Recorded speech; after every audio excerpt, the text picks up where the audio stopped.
ത്രിയേക ദൈവത്തിൻ്റെ തിരുനാമത്തിന് മഹത്വമുണ്ടാകട്ടെ. കർത്താവിൽ പ്രിയ സഹോദരങ്ങളെ, വേർഡ് ടു വേർഡ് ടെലിവിഷൻ്റെ ആഭിമുഖ്യത്തിൽ നടത്തപ്പെടുന്ന ബൈബിൾ ക്രൗൺ പ്രതിദിന പ്രശ്നോത്തരിയിലേക്ക് നിങ്ങളെല്ലാവരെയും കർത്തൃനാമത്തിൽ സ്വാഗതം ചെയ്യുന്നു. നമ്മുടെ ഇന്നലത്തെ ചോദ്യം, പൊത്തിഫർ ആരുടെ ഉദ്യോഗസ്ഥനായിരുന്നു? ഉത്തരം, മിസ്രൈം രാജാവായ ഫറവോൻ്റെ ഉദ്യോഗസ്ഥനായിരുന്നു. ഇന്നലത്തെ വിജയി.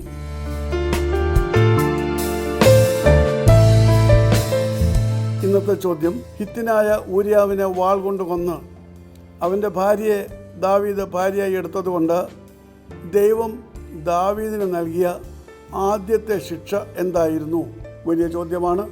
ഞാൻ ഒരിക്കൽ കൂടെ ആവർത്തിക്കുന്നു. ഹിത്യനായ ഊരിയാവിനെ വാൾ കൊണ്ട് കൊന്ന് അവൻ്റെ ഭാര്യയെ ദാവീദ് ഭാര്യയായി എടുത്തതുകൊണ്ട് ദൈവം ദാവീദിന് നൽകിയ ആദ്യത്തെ ശിക്ഷ എന്തായിരുന്നു? വേഗം ഉത്തരങ്ങൾ അറിയിക്കുക, സമ്മാനം നേടുക. ദൈവം നമ്മെ അനുഗ്രഹിക്കട്ടെ. താഴെ കൊടുത്തിരിക്കുന്ന വാട്സാപ്പ് നമ്പറിൽ നിങ്ങളുടെ ഉത്തരങ്ങൾ അയയ്ക്കുക.